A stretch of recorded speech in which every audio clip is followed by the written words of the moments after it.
Mas para você entender uma coisa de Argentina, esta área aqui é a chamada Pampa Úmida.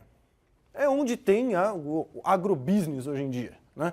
Onde se planta muita soja, planta trigo, planta milho. É uma região muito fértil, Pampa Úmida.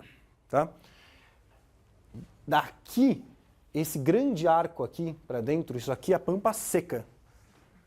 O nome já diz tudo. Pampa Seca significa o quê? Também é uma planície de centenas de quilômetros, mas muito mais seco.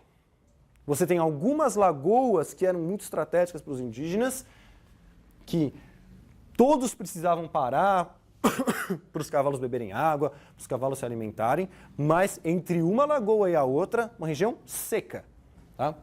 Então, o que os argentinos já vão fazer? Eles vão procurar ocupar o que é chamada aqui fronteira natural, no entendimento deles, que é a única serra que tem nos Pampas, entre a Buenos Aires e a Cordilheira. As serras que vêm antes da Cordilheira, obviamente. Isso aqui tudo é uma planície pampiana enorme. Se você estivesse andando a cavalo, é muito mais fácil do que ficar subindo e descendo montanha. Para o índio era muito mais fácil. Eles andavam centenas de quilômetros com os cavalos deles, exceto na Serra de Tandil. Esta serra que tem aqui vai ser muito desejada pelos crioulos para justamente frear essa expansão indígena. Bom, deixa eu voltar ali agora, nessa outra foto aqui. O que acontece com esses indígenas, com essas confederações indígenas ou com esses grandes cacicados? A gente passa a ter uma situação em que, para o que a gente chama de relações exteriores, esses grupos vão definir um cacique principal que vai se relacionar com os outros. Para as relações interiores, cada um cuidava da sua tolderia. Inclusive podia fazer o seu próprio malom. Podia juntar ali 10 índios e atacava um lugar qualquer. Mas, para se relacionar com outros grupos, com outros cacicados, ou para se relacionar com os brancos, com os crioulos, aí havia uma centralização. Essa centralização significa o quê? Você tem um cacique principal que muitas vezes sabe falar espanhol, pelo menos mais ou menos ele sabe falar espanhol. Ele entende mais ou menos como funcionam os espanhóis, depois os argentinos, e esse cara ele tem a autonomia para negociação. Ele ia, negociava muitas vezes pessoalmente, em nome de toda aquela turma que estava ali atrás. Depois ele voltava e fazia um parlamento, que era uma reunião com os indígenas todos, com todos os caciques, para acertar os trâmites daquela negociação. Essa foto, então, ela é interessante porque a gente tem aqui um cacique principal com uma roupa de luxo do exército argentino, caciques intermediários, caciques a cavalo, aqui atrás, capitanejos, que eram os jovens caciques mais novos, que comandavam um grupo de lanceiros ou de lanças, que são os índios comuns, que eram os soldados dessa história aqui toda. Além disso tudo, a gente tinha a chusma, que é um termo bastante pejorativo, criado pelos espanhóis, que hoje em dia ainda é utilizado de uma forma pejorativa, mas nesse momento aqui significam mulheres, crianças, idosos, todos aqueles que não podiam lutar. Esse povo todo, então, passa a viver aí com alguma pirâmide social que não existia antes e que vai passar a existir justamente por conta desse convívio com os espanhóis. Bom, em 1833, Rosas, dispensa apresentações, né? Rosas vai fazer uma muito grande campanha de ocupação do deserto. Deserto é esse termo, há toda uma discussão também muito interessante na historiografia do uso do termo deserto, né? Não era um deserto, nem um deserto geográfico, nem um deserto populacional. Mas os argentinos usam esse termo. Deserto. Então, a conquista do deserto, a expansão do deserto, as guerras do deserto, tudo isso, obviamente, também tem um significado. A conquista do deserto, se não tem ninguém morando, se é deserto, você faça o que você bem entender ali no deserto. Essa é a ideia principal, né? Muito bem, em 1833, o Rosas vai fazer uma primeira campanha do deserto. Nessa campanha do deserto, o que vai acontecer? Mais de 1.000 indígenas são mortos numa expansão capitaneada pela província de Buenos Aires e em que vai se ocupar justamente territórios que virão depois a ser da província de Buenos Aires. É uma expedição militar paga pelos pecuaristas, coordenada e comandada pelo governador da província, mas com pouquíssimos recursos, até porque a província tinha pouquíssimos recursos, com muito mais recursos particulares dos próprios pecuaristas. Eles pegam seus soldados, armam os seus soldados e vão atacar os índios. De forma coordenada, ocupam aquele território, que é este território. A campanha do deserto do Rosas, ela vai partir daqui, entra por todo este território, que virá a ser o território da província de Buenos Aires hoje em dia, naquela época não era, chegam até Bahia Blanca, uma importante cidade hoje em dia da província de Buenos Aires, fundam Bahia Blanca, fundam 2 importantes fortes na Serra de Tandil, o Forte de Azul, o Forte de Tandil, e voltam a Buenos Aires. Acreditando que, depois de exterminar aqueles índios que lá moravam, eles tinham liberado esse terreno todo. Foram embora, os índios voltaram. Ficaram Bahia Blanca, Azul e Tandil, os 3 fortes. 3 fortes que vão ser muito importantes. A gente precisa entender que história é essa de fortes. Isso aqui é um forte. Não é aquele forte que você tem na sua cabeça do forte lá, grandão, do Rio de Janeiro, lá de Salvador, de Recife. Não é. Como você pode perceber, isso não é uma estrutura mais resistente do mundo. Mas essa estrutura é muito importante. Por quê? Porque a gente tem os fortes. Um forte mesmo era um pouquinho maior que isso aqui, tinha 3 casinhas a mais. Mas a lógica é a mesma. Não tem aquela muralha enorme, aquela coisa de forte Brasil colonial. Tá? O forte e o fortim, que é esse forte em menor escala, eles são importantes por quê? Porque é justamente o sinal da ocupação daquele território. É no forte e no fortim, se ele não for destruído, se ele não for abandonado, que estará lá a bandeira argentina. É para lá que os índios vão se dirigir para negociar com os crioulos. E esses fortes, eles tinham também, obviamente, como sugere o nome, uma função de segurança. Qual que era a função de segurança? Você pode imaginar que isso aqui é absolutamente inseguro, viver nesse forte. Mas o que acontece? Eu tenho uma torrezinha pequena de vigilância, mas que numa região pampiana plana, que você vê quilômetros e quilômetros pela frente, te dá algum tipo de informação. Para que serve isso? Isso aqui não vai conseguir parar malom nenhum. Mas, quando o guardinha aqui em cima ele via o malom vindo, ele disparava um tiro de canhão, que não era para matar aqueles índios, ele era para avisar o estancieiro que estava atrás dele de que vinha um malom. O estancieiro também não ia conseguir recolher o seu gado, porque o gado ficava espalhado. Mas o estancieiro chamava os seus homens, seus gaúchos, todos se armavam e tentavam parar aquele malom. Era para isso. Essa era a principal função do fortim. A gente tem muita documentação produzida nos fortins. Os tratados de paz eram assinados muitas vezes nos fortes. As negociações cotidianas aconteciam entre os comandantes dessas comandâncias militares. Esses caras que eram comandante desse fortim, ele é que negociava com os índios ao seu redor e os índios conheciam ele. Então o que acontecia? Os caciques não estavam eternamente em conflito com os crioulos. Tinha momentos de maior aproximação, de menor aproximação. Alguns caciques que mantinham relações mais pacíficas. E aí o que acontece? A gente começa a ter uma série de tratados que vão acontecer por aqui. Esses tratados eles já vêm do período colonial, eles vão ficando maiores, mais complexos nas relações entre crioulos e indígenas. E esses tratados eles são interessantes para a gente porque eles vão colocar no papel, ou seja, na lógica ocidental, uma negociação que acontecia na forma oral, que é a lógica indígena. Isso dava uma série de problemas. Por quê? Você pode imagine a seguinte situação.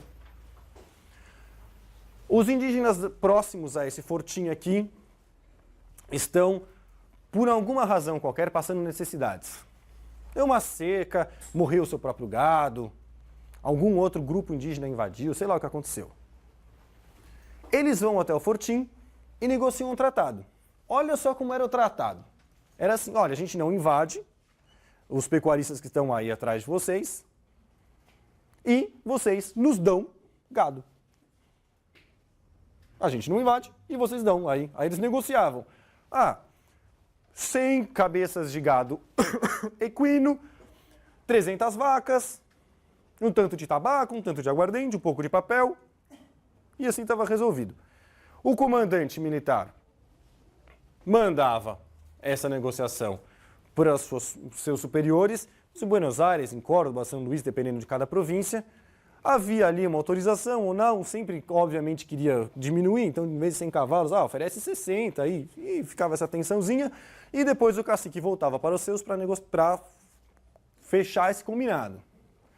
O que acontece? Por um lado, a gente tem a negociação oral do cacique com o comandante, que era o jeito que os indígenas funcionavam. Isso dava problema. Por quê? O indígena considerava o quê? Você, comandante, deu a sua palavra. Está dado. Palavra é palavra. E para o comandante, qual que era importante? O que estava assinado no papel. Então, a gente tem alguns problemas que acontecem aqui. Um outro problema qual que é? Na lógica ocidental, o comandante do fortim aqui assinou um tratado com os caciques de sua região.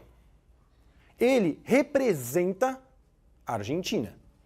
Então, se ele sair daqui e vier outro, continua o tratado, pela lógica ocidental, certo? Pela lógica indígena, não.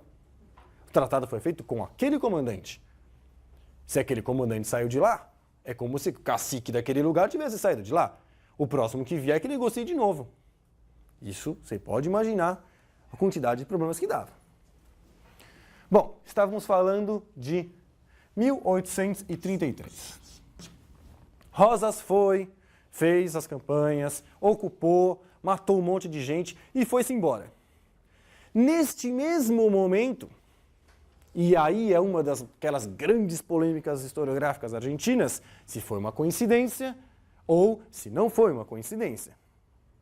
Acontece que Rosas vai embora e chega na Argentina uma grande quantidade de índios Mapuche, índios araucanos, comandados por um jovem cacique que é Juan Calfucurá.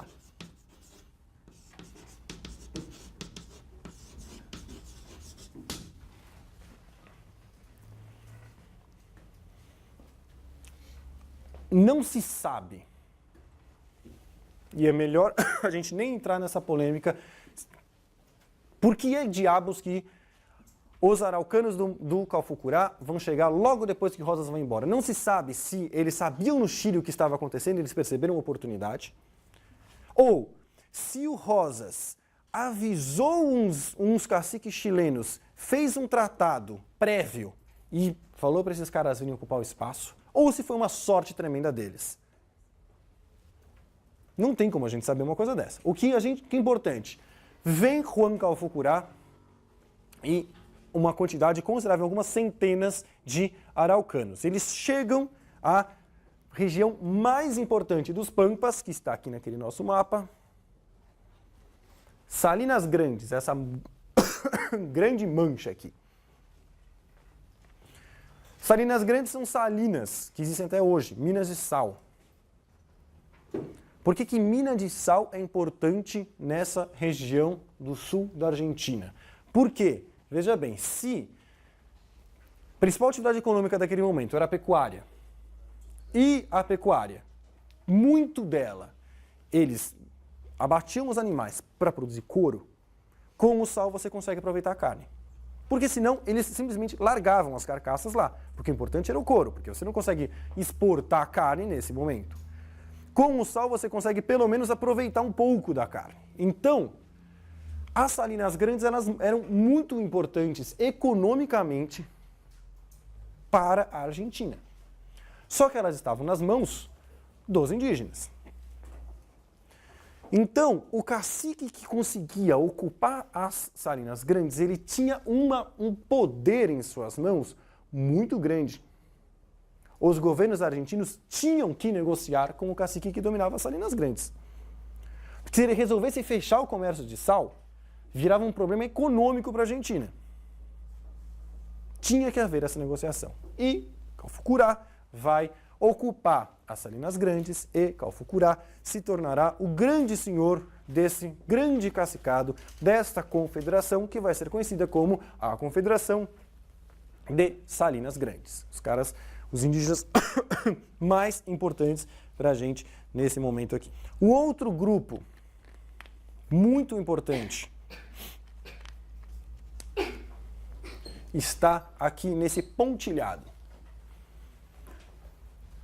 Esses índios, eles são os índios ranqueles.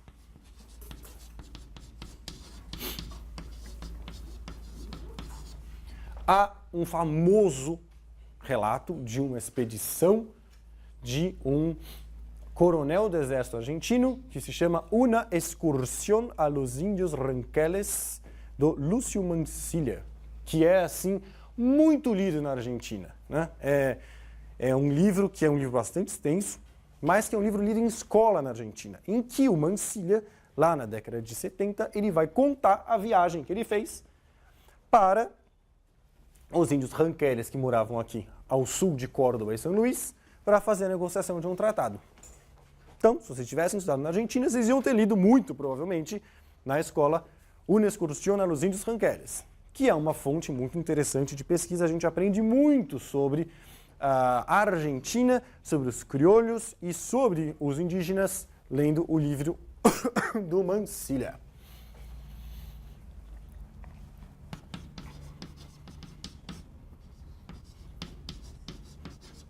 Esses índios, os índios ranqueles, eles eram ainda mais miscigenados que os outros, porque eles vão ocupar uma região que era muito pouco ocupada nesse momento. Então a gente tem a Confederação de Salinas Grandes, comandada por índios que vieram do Chile, araucanos, Mapuche, que convivem com os Tehuelche, convivem e vivem e se miscigenam com os Pampas, Tehuelche, todo mundo aqui na Confederação Salinas Grandes. Na Confederação de Leuvucó, que é a Confederação dos Ranqueles, a gente tem uma outra situação.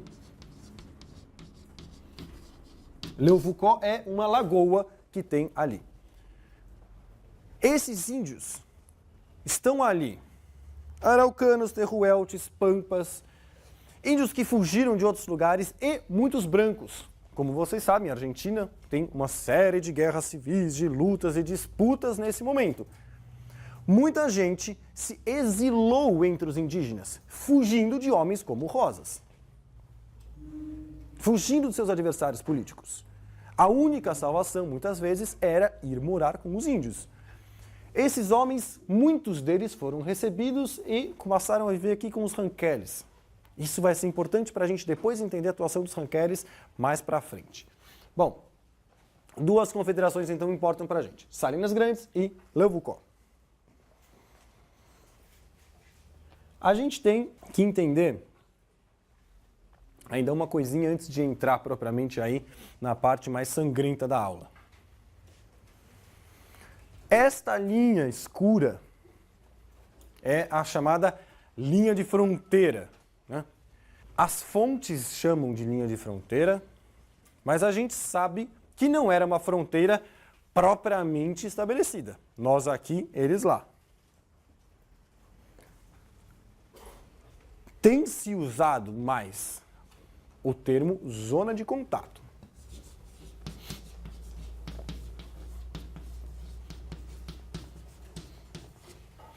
Zona de contato é um termo que vai ser cunhado pela Mary Louise Pratt. Não para a situação argentina, né? Ela usou para outra situação, mas a gente usa para a situação argentina. Por que zona de contato? Porque não tinha efetivamente uma fronteira. Não tinha um rio que fosse de fronteira, não tinha o território efetivamente ocupado por um grupo e outro grupo, não tinha um muro, não tinha nada. Era uma linha imaginária, mais ou menos daqui para cá é nosso, mais ou menos daqui para lá é deles. Sendo que esse mais ou menos era muito mais ou menos, expandia-se, ocupava-se, perdia território de um lado e do outro. Zona de contato também supõe uma intensa miscigenação, que era muito característica dessa nossa situação aqui. Você tem brancos, como eu estava falando para vocês, que foram morar com os índios, e tem índios que foram morar com os brancos. Você tem dos dois lados da suposta fronteira, então, uma cultura mestiça, miscigenada, muito semelhante. Isso também vai ser importante mais para frente para a gente. Nesse arco aqui, que vai de Córdoba, São Luís e Mendoza, a gente tem essa zona de contato com uma intensa miscigenação. Essas são as províncias que até hoje estão ali na Argentina, né? Córdoba, São Luís e Mendoza. Eu vi um monte de gente anotando aí, então vamos retomar. E aqui a de Buenos Aires. Nessa região, miscigenação, índio para lá, índio para cá, branco para lá, branco para cá, cultura indígena do lado de lá da fronteira, do lado de cá da fronteira. Cultura branca de lá e para cá, e isso está disseminado. Outro ponto muito importante desse nosso mapa, se você perceber, tem umas linhazinhas tracejadas aqui. Essas linhas tracejadas eram as chamadas rastrilhadas.